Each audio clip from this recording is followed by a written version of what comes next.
Perguntas. Isso, minha irmã. Aqui, né? Glória a Deus. Glória a Jesus. Vamos falar com Deus mais uma vez. Senhor, muito obrigado por estarmos reunidos aqui nessa noite, Pai, para conversarmos coisas concernentes ao Teu reino. Deus, abra, Senhor, a nossa mente, a nossa visão, mas acima de tudo o nosso coração, Pai, porque o nosso desejo, ó Deus, é lidar com vidas, ó Pai, para lidar com vidas precisamos ter um coração aberto, um coração voltado ao nosso próximo, ó Deus, e em nome de Jesus, traga a Tua revelação para a glória e para a honra do Teu nome. Nós te pedimos e te agradecemos, amém e amém, Senhor, amém. Irmãos, como elaborar boas perguntas, né? Todo líder de célula precisa ser um especialista na arte de formular perguntas, não podendo deixar nenhuma pessoa excluída do compartilhamento. As perguntas são a melhor forma de envolver. Irmão, se a gente está num grupo, sentado num grupo, a visão do celular, nós não temos o pregador, nós temos o facilitador, alguém que vai facilitar a palavra. Ou seja, se eu estou na incumbência de trazer a palavra naquela noite, então eu sou o facilitador naquela noite. E como facilitador, preciso elaborar boas perguntas, porque as minhas perguntas é que vão envolver todo o grupo. E o interessante é que nós venhamos envolver a todos, para que as pessoas não fiquem alienadas. Né? Imagina, se você começa a envolver uma ou duas pessoas no grupo, certamente os demais vão ficar como? Totalmente perdidos do que está acontecendo. Então as perguntas precisam ser elaboradas. Então, eu estou na incumbência hoje de compartilhar a palavra na célula. O que eu preciso fazer? Eu preciso elaborar umas perguntas em cima do texto, né, que vai ser ministrado durante aquela semana, né? Que lá na igreja a gente usa sempre a palavra de domingo, a gente compartilha ela durante a semana inteira. Então o que eu devo fazer? Corro para minha casa, né? Já durante a semana ali eu faço a minha oração, já vou preparando aquilo e vou preparar algumas perguntas em cima daquele texto. Não precisam ser muitas perguntas, né? No máximo 5 perguntas, mas perguntas que vão despertar o interesse nas pessoas. E você consegue envolver as pessoas na palavra de Deus sem que elas percebam. E isso é que é o interessante. Né? Como eu falei aqui, porque a palavra é que liberta, irmão. E quando as pessoas começam a ter contato com a palavra, elas começam a ser libertas na sua vida. Então isso é muito importante. Então, um bom líder precisa preparar boas perguntas. Boas perguntas, elas são amplas, né? Elas não são coisas fechadas, ela é ampla, ela é aberta, para que todos possam entrar. Né? Nós somos cristãos. Tem outro cristão ali comigo ali, irmão. Tem outro crente ali comigo ali, né? Aí eu faço uma pergunta que só o crente vai responder. Né? Não, eu tenho que fazer uma pergunta ampla. Não é verdade? Eu tenho que trazer, os dias de hoje, o que você está achando? Vamos tentar imaginar isso aqui para os dias de hoje. O que você acha? Né? Na tua posição, entendeu? Você consegue trazer a pessoa para aquela realidade. Então todos vão participar. Então as perguntas precisam ser amplas. Boas perguntas são abertas, possibilitando várias respostas, sem que nenhuma delas estejam necessariamente erradas. Por quê? Porque você está trabalhando com pessoas que ainda não conhecem a palavra. Então ela pode te dar uma resposta que, como conhecedor, vai falar assim, está errado. Mas não é bem assim, irmão. É o conhecimento que ela tem, e a gente tem que respeitar isso. E como facilitador, o que eu tenho que fazer? Não, peraí que eu vou te dar uma aula aqui de teologia, porque o caminho é por aqui, porque, sabe? Não, você tem que chegar, tu tem que pegar a palavra que ele deu, e o que tu tem que fazer? Poxa, gostei do teu ponto de vista, mas vamos olhar para o outro lado, vamos ouvir o fulano ali falando ali. Tu está me entendendo? Olha como as coisas fluem sem você deslocar as pessoas. Porque para ela aquilo é o correto. Porque a vida dela é aquilo ali. No dia que ela conhecer, tiver esse encontro com a verdade, ela vai ser liberta. É natural. Um dia aconteceu com a gente. Às vezes eu olho pregações lá de trás, quando eu iniciei das primeiras oportunidades que o meu pastor me dava, Eu falo, rapaz, eu não preguei isso não, tá maluco? Eu olho no esposo e falo, tá doido que eu preguei isso aqui, cara. Não é verdade. Eu acho que o Espírito Santo pegava no meio do caminho a palavra assim, botava diferente no ouvido do povo. Porque, sabe, porque assim é na nossa vida, irmão. A Bíblia diz que nós somos como a luz da aurora, que vamos brilhando até ser dia perfeito. Né? Imagina quem chegou na célula agora, né? Mas que precisa estar no meio, precisa estar inserido. Então as perguntas, elas possibilitam várias respostas, né? Sem que nenhuma delas esteja necessariamente errada. Entendeu? Por quê? Porque é a vivência da pessoa. Ela vai falar, vai achar que é aquilo ali, vai ter alguém que vai falar assim, pô, até rezei para, né? Maria, e você vai ter que, sabe, dar uma relevada naquilo ali e no momento certo você vai trazer a coisa à realidade, entendeu? Isso é natural, irmão. Isso é natural. A gente precisa aprender a conviver. Certo? A gente se coloca numa posição muito elevada que a gente se torna inacessível às pessoas. As pessoas têm até medo, porque elas veem em nós uma santidade tão grande, mas tão grande, irmão. Ela fala assim, poxa, para mim ir para a igreja, irmão, eu preciso deixar de fazer isso aqui. Vocês já ouviram alguém falar isso? Já ouviram? Sabe por quê? Porque a gente não tem coragem de mostrar que nós somos humanos, que nós somos pessoas também imperfeitas, que estamos sendo aperfeiçoados a cada dia. Então, quando você vai falar de Jesus para alguém, a primeira coisa que ela fala assim, ó, pô, quando eu parar de beber, eu vou para a igreja. Quando eu parar de fumar, eu vou para a igreja. Sabe por quê? Porque a gente tem uma perfeição tão grande que a gente se torna inacessível para essas pessoas. E a célula, ela quebra os paradigmas. Sabe por quê? Porque as pessoas têm convívio com a gente. Elas vão ver que a gente somos pessoas normais, que nós somos gente. Normais. E quebra esses paradigmas. Se nós podemos, elas também podem. Com certeza. E nós vencemos a cada dia, irmão. Não adianta. Essa é a grande verdade. Nós aprendemos a cada dia. A cada dia nós estamos aprendendo. Né? A Bíblia fala assim, em parte conhecemos, em parte profetizamos.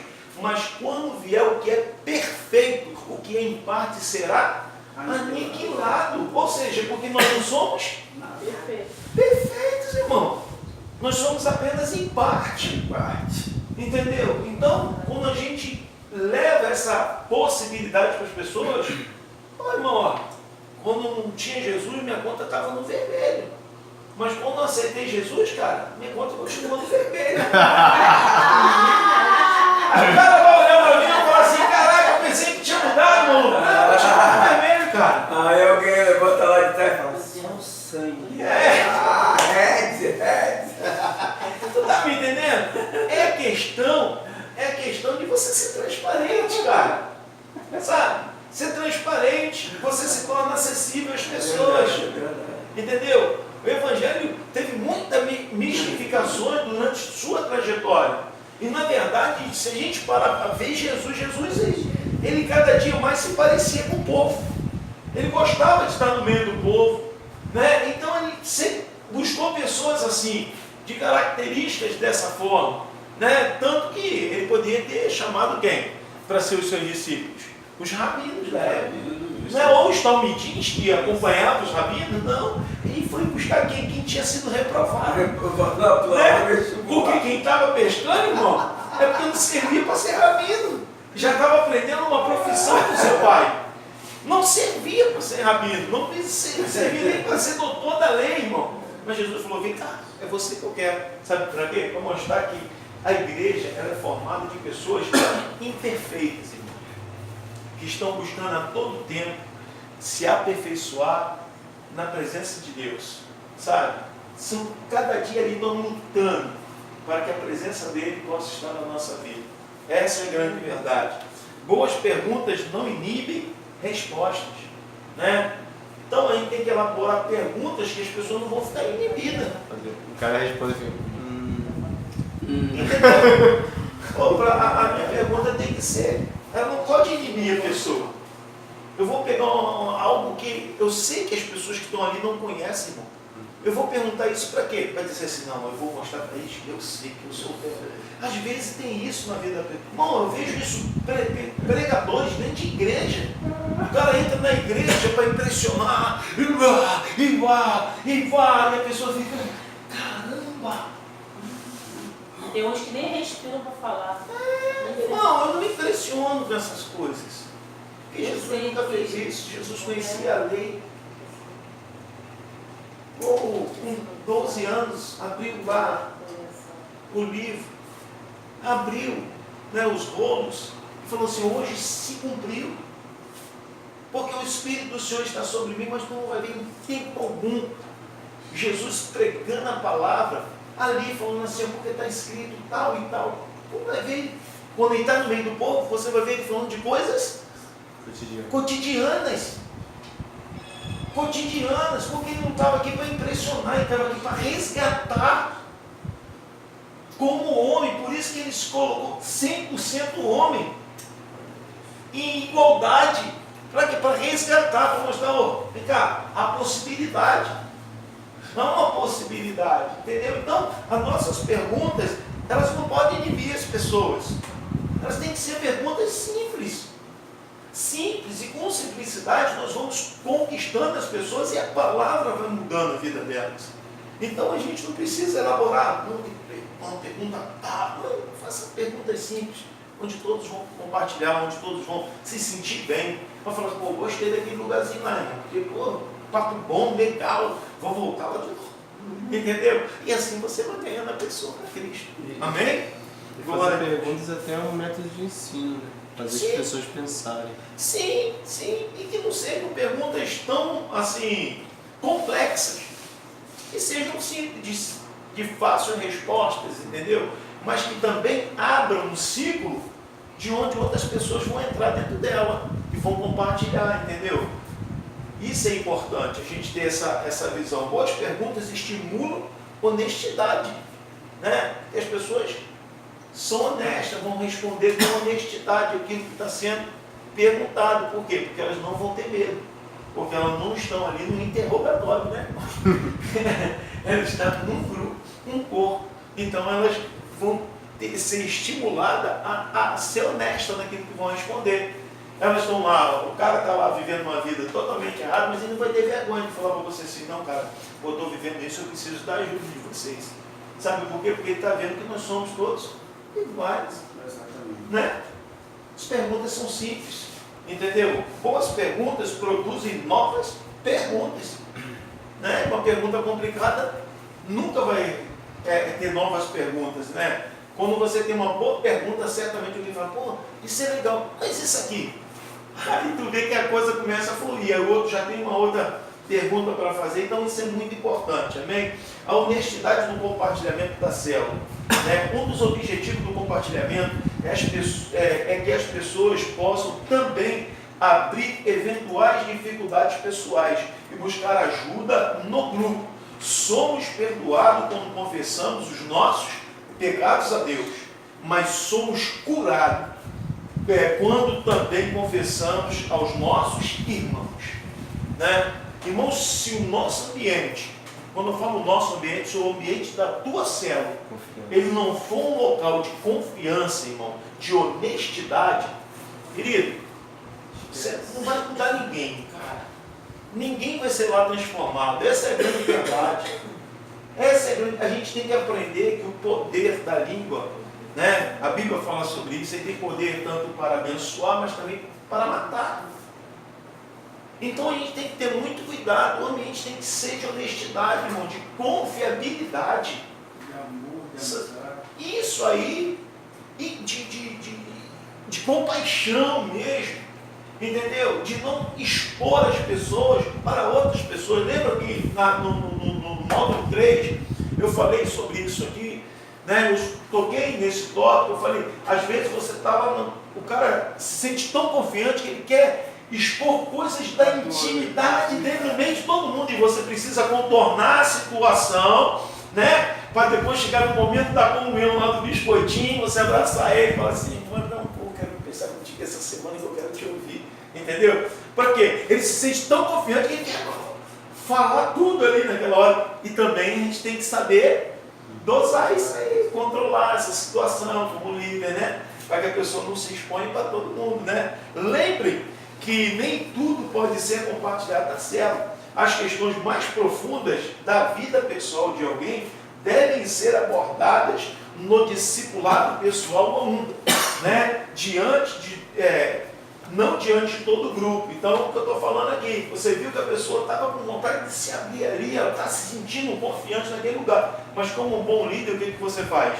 Você contorna a situação, né? E você vai pegar ela num momento de discipulado de um homem. Você vai falar, pô, eu quero conversar contigo. Marca um dia da semana, fala, pô, vamos sentar, vamos tomar um cafezinho em casa, ou vamos tomar na tua casa um café, senta com ela, fala, pô, eu vi que você estava ali com o teu coração aberto, eu vim aqui para te ouvir, entendeu? Eu quero só te ouvir aqui e tal. E sabe, aí você pega nesse momento com ela. Por quê? Porque também não é um momento propício, porque ela pode expor coisas que nem todo mundo ali pode ouvir. É verdade. Então, às vezes ele está preparado para ouvir, mas as pessoas não estão preparadas para escutar. O líder ele precisa estar preparado para isso. Se a gente for imaturo, a coisa desanda. E depois para a gente ajuntar de novo é complicado. Então a gente tem que ter maturidade, né? Para a gente saber até onde as coisas vão, onde a gente vai. Então a gente vai facilitando e vai contornando as situações com muita tranquilidade. Isso aí. Sua tarefa como líder de célula é criar um ambiente onde as pessoas possam ser honestas e encontrar a ajuda das suas dificuldades. Procure eliminar toda a barreira. A honestidade em célula, veja como você pode estimular a honestidade na célula. Vamos lá, tem alguns tópicos aqui interessantes. Estimule um ambiente adequado, né? O ambiente tem que ser adequado. A gente falou qual ambiente, a gente já falou isso aqui, né? Porque a gente vai bater muito, como repetir muitas coisas aqui, mas esmiuçado, né? Qual ambiente adequado para que esse ambiente seja um ambiente de honestidade, de confiança, né? Pode ser um lugar público a nossa célula? De maneira Não. No shopping. Não tem como, no shopping, numa praça. Pô, pastor, vou fazer lá na minha varanda, mas na minha varanda Tudo tem aberto. outra casa, as pessoas passam E a por casa ali. do vizinho não tem muro, da minha casa para a casa do vizinho. Está me compreendendo? Então, o ambiente para ter confiabilidade ele tem que ser numa sala, onde a gente está reservado ali com as pessoas, entendeu? Por isso que é importante. Então, é um ambiente de confiabilidade, onde as pessoas vão se sentir seguras. Por quê? Porque elas sabem que não tem outras pessoas transitando no local. Se as pessoas perceberem que tem alguém, ó, até mesmo que tu estiver na tua sala, se alguém na tua casa que não participa da célula, abre a porta, entra no quarto, sai do quarto, entra, irmão, a pessoa não vai se sentir segura. Tá me divertindo. Não vai se sentir segura. É verdade. Quem se sente seguro com isso? Ninguém. Não se sente seguro. Então a gente tem que preparar o ambiente para que as pessoas se sintam seguras. Chega, ó, fulano, você não quer participar da célula, mas eu não queria que você ficasse zanzando no meio, porque isso aqui é um momento de... A gente tem que falar, irmão. Né? Por quê? Porque o ambiente precisa ser de confiabilidade, né? Ensine as pessoas a serem sensíveis, né? Muito importante isso. Isso falta muito hoje, a sensibilidade, por se esfriar, né? Por se multiplicar a iniquidade, o amor de mundo tem se esfriado, as pessoas têm deixado de ser sensíveis. As pessoas já estão armadas, né? Então a gente tem que estimular isso, as pessoas serem sensíveis, né? A ouvir, a ter atenção ao outro. Então, se você vê pessoas resistentes, trabalha na vida dela. Trabalha para quebrar essa resistência com carinho, vai se achegando, vai se aproximando. Então são coisas que como líder a gente precisa observar. Não permita na célula a presença dos amigos de Jó. Vocês conhecem ele? Meu irmão, está me entendendo? A gente tem que conversar com a pessoa. Se tudo que alguém fala lá na célula, a pessoa fala assim, por que tu está fazendo isso aqui? É pecado. Irmão, você precisa chamar essa pessoa lá na comunhãozinha, não tem aquela comunhão no final, que toma um cafezinho? Chama ela lá no canto e fala, poxa, irmão, não é bom que você aja dessa forma. E você vai constranger o teu irmão na frente de todo mundo. Aí mostra para ele que tem pecador também. Ele fala, cara, a gente também não tem essas falas. Imagina alguém nos acusando a todo tempo. O que vai acontecer? Vai se sentir constrangido. Daqui a pouco o nosso irmão não vai estar aqui com a gente e o nosso prazer está na tua. Quebra isso no meio, irmão. A gente tem que ter essa percepção. Não permita esses amigos de Jó lá, né? Vai aparecer sim ou não. Todo ambiente aparece, irmão. Tem sempre alguém para falar assim, estou de olho em você. Tu está pecando, isso é fruto do pecado, né? É complicado, irmão. Há pessoas que não expõem suas dificuldades financeiras por temor de serem acusados de infidelidade nos dízimos e nas ofertas. Outras carregam enfermidades sozinhas, com receio de alguém afirmar que aquela doença é castigo de Deus por algum pecado oculto e não confessado. Tem gente, cara, que está passando por uma luta financeira e ela não tem nem coragem de falar que ela está passando, sabe por quê? Porque vai ter um amigo de Jó que vai falar assim, porque tu não dá o dízimo, filho. Entendeu? Ensina o caminho correto para o cara, mas não acuse ele. Entendeu? O que tu está precisando? Pô, esse dia eu levei o Fernando lá na igreja, para dar um curso de finanças lá na igreja. Coisa libertadora, irmão. Sabe? Libertador que foi. Né? O cara deu lá um curso lá para a gente lá de finanças lá.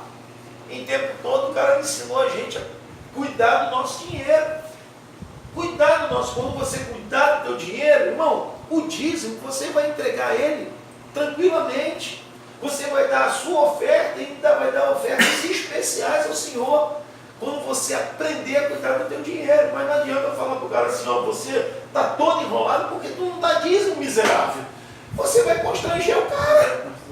Ensina ele, fala assim, vem cá, onde é que eu posso te ajudar aqui, cara? Tu está com dificuldade financeira, meu irmão, como é que tu tem feito? Tem feito uma planilha, tu está me compreendendo? Daquilo que tu gasta, entendeu? A gente precisa instruir. Mas se você pegar o cara e pôr ele vai morrer na tua célula, devendo os outros, e não vai ter coragem de falar.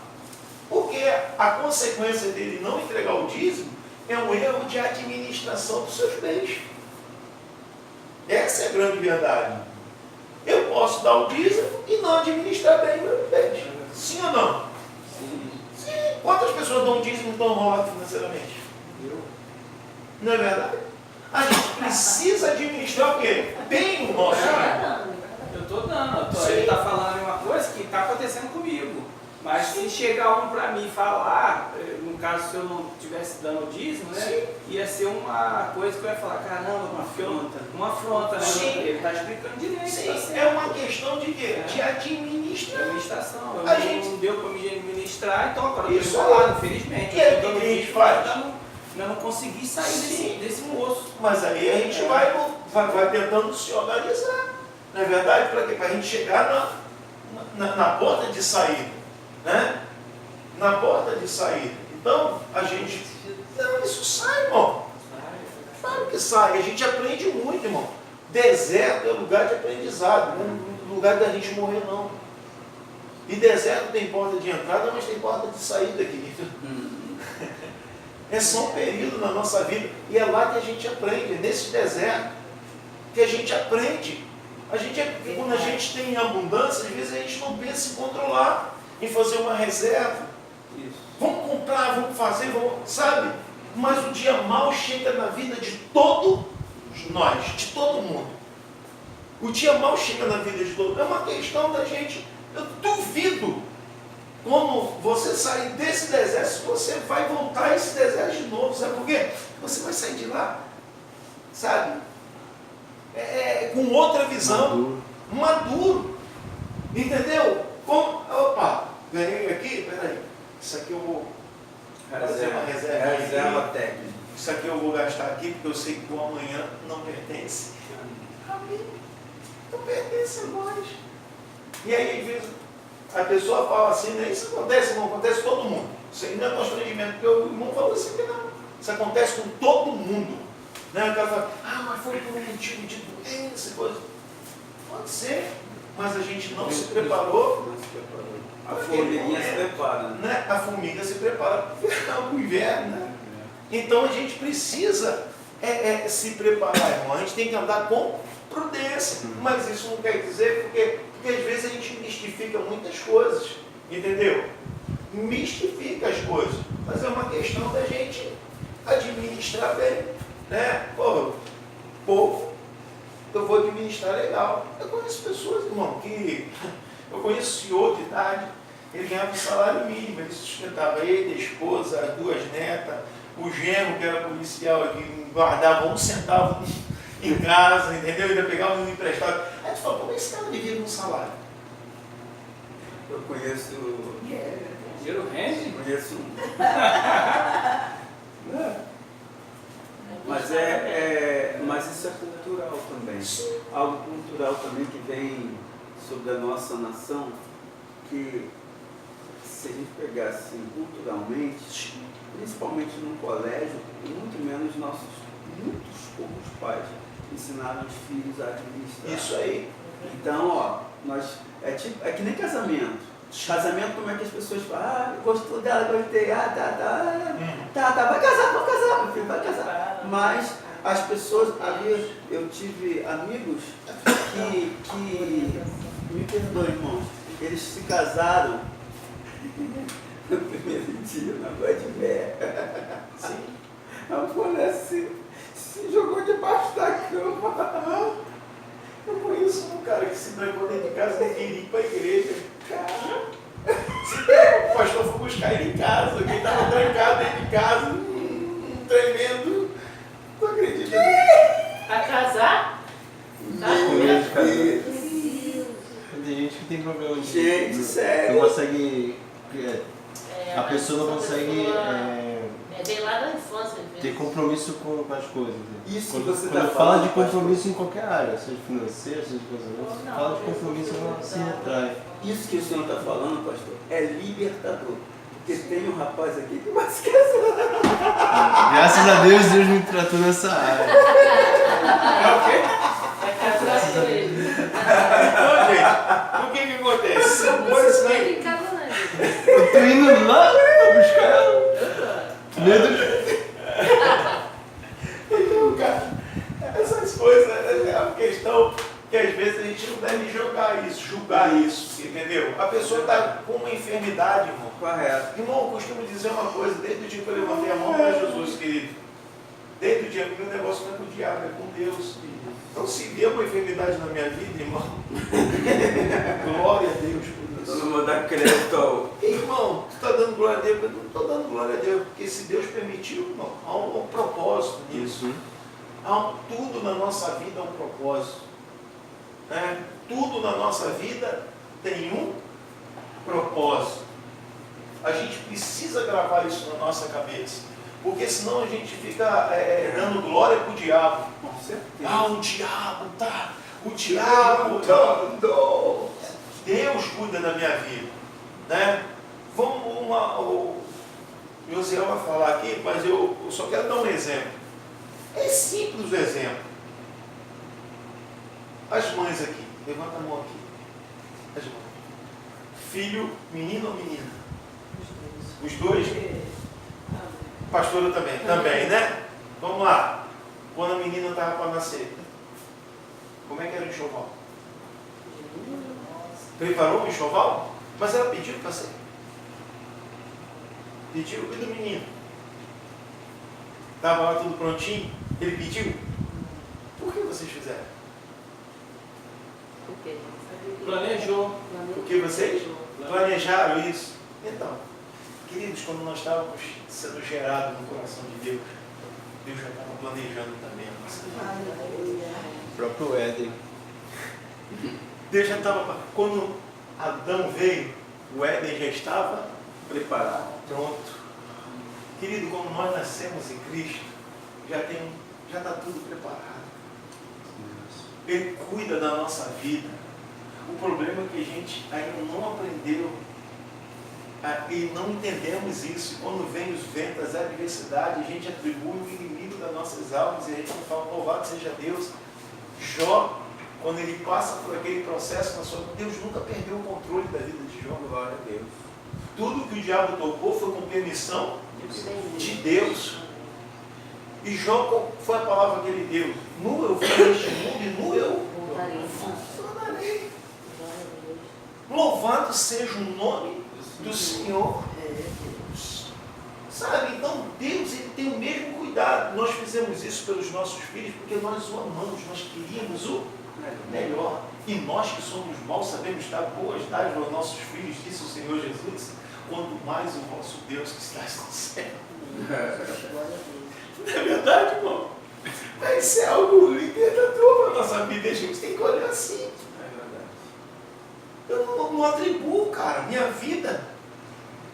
Pô, todas as adversidades. Deus seja louvado. E não tem sido poucas, não tem sido muitas, mas Deus seja louvado. Há um momento que a gente precisa passar por ali. E eu tenho certeza que são experiências para a nossa vida. Porque desde quando nós nascemos, o Senhor já tinha preparado algo para a nossa vida. Já está lá preparado. Então a gente precisa viver o que Ele preparou, irmão. Nossa vida está na mão dele. Ele preparou cada detalhe. Cada detalhe. Essa é a grande verdade. Cada detalhe da nossa vida Ele preparou. Quando Adão veio, o Éden já estava pronto. O Adão plantava para colher ou ele colhia para plantar? Ele colhia primeiro, irmão. Até porque quando ele já foi formado grande homem, e ele já estava tudo pronto. Já estava Ele tudo só tinha que bombando. cuidar do que estava pronto. Já estava tudo pronto já. Cuida daquilo que Deus te deu e viva tudo que Ele tem preparado para a tua vida. Essa é a grande verdade. Então, se você tem alguém passando um momento de dificuldade na célula, não permita que alguém venha dizer assim, porque isso é fruto de pecado. O cara está passando por um processo financeiro, porque ele não dá dízimo. Porque a irmã está passando por um momento de doença, porque ela está com um demônio. Não, vamos desmistificar essas coisas. Vamos dar glórias a Deus. Falou, há momentos na nossa vida que a gente passa por isso sim, mas a gente passa por ele. A gente não vai permanecer nele. São experiências que a gente carrega para a nossa vida. Certo? E que lá na frente a gente vai entender. O Senhor falou com o hoje, tu não entende, mas quando tu fores velho, tu vai entender, cara. Quando tu chegares a mais idade, você vai entender o propósito de cada coisa. E a gente entende, essa é a grande verdade. Cara, por isso que eu passei por aquilo. Ele permitiu eu passar por aquilo. Essa é a grande verdade, irmão. Deuteronômio capítulo 8. Né? Durante todos esses anos fiz, vos levei pelo caminho do deserto. As vossas vestes do vosso corpo não se gastaram, nem a sandália dos vossos pés.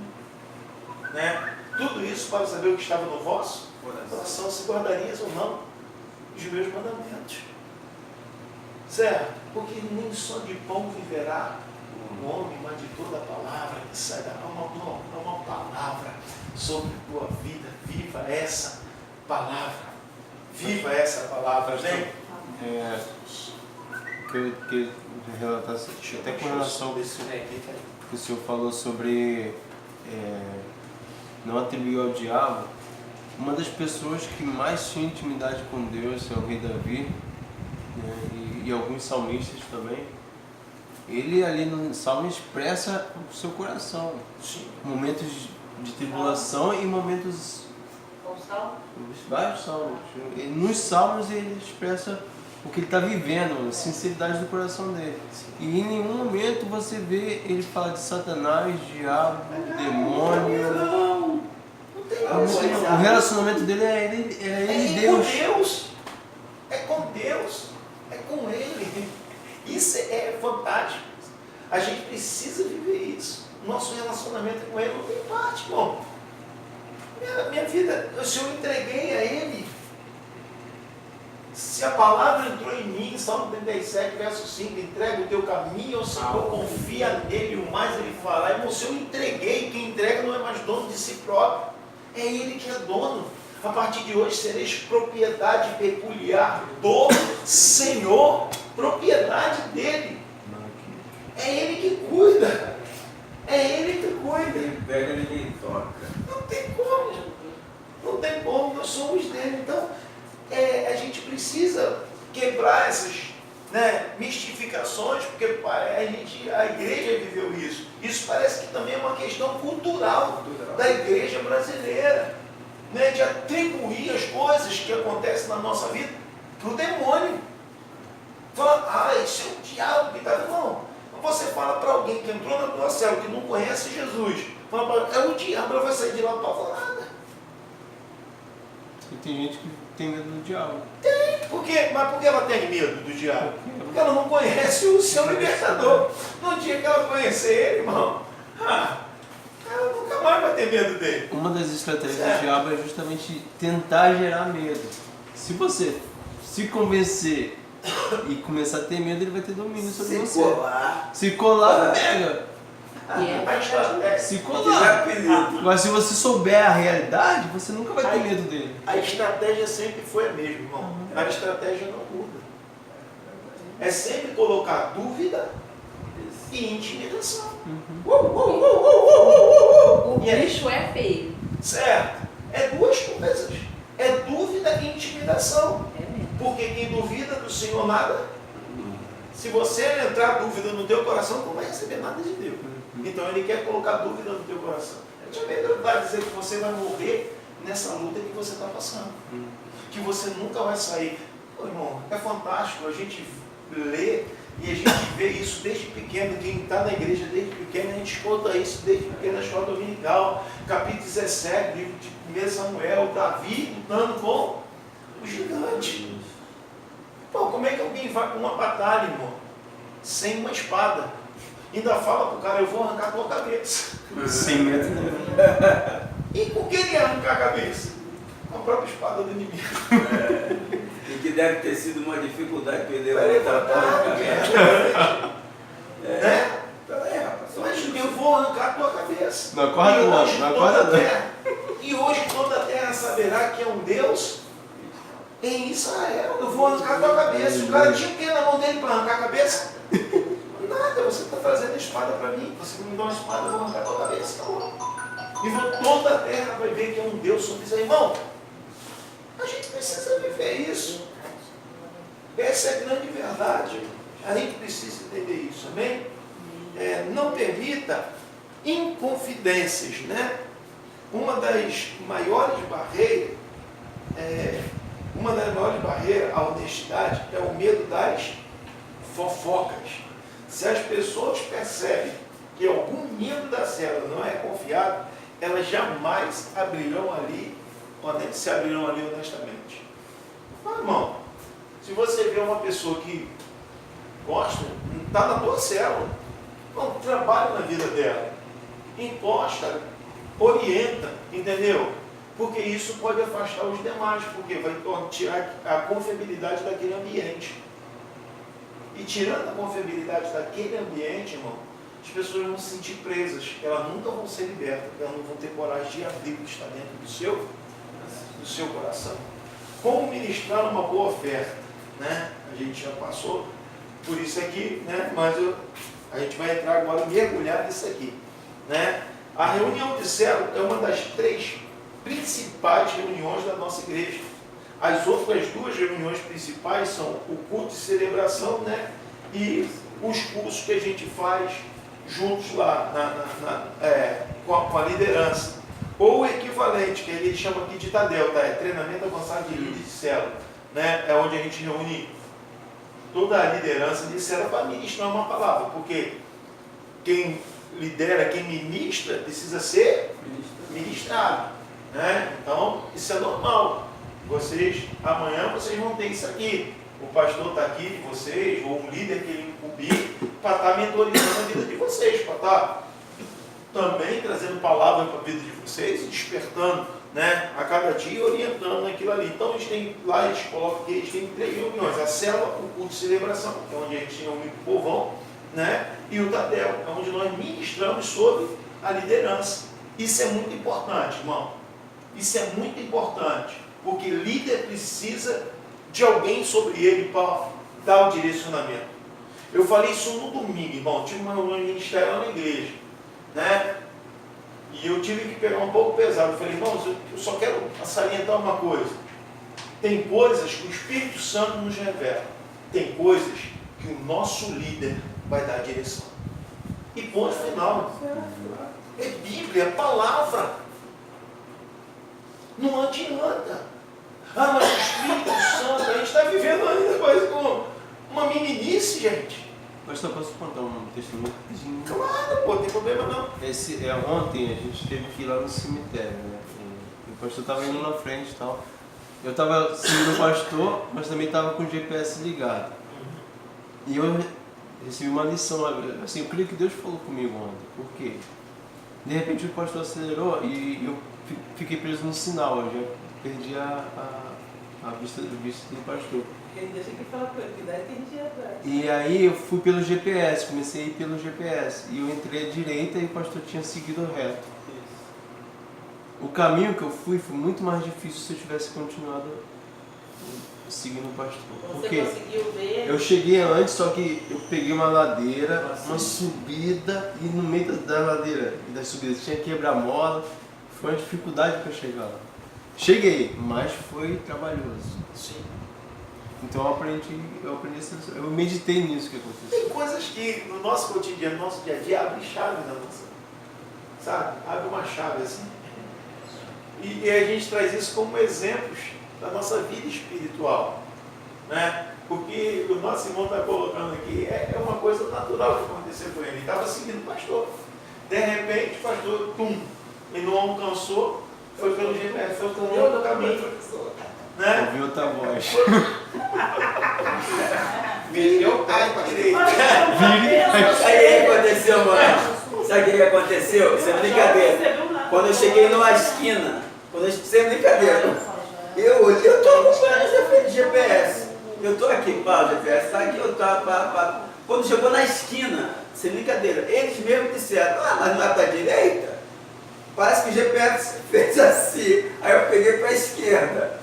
Aí daqui a pouco eu tô vendo o GPS mandando voltar. Não, aí ele fez A rota.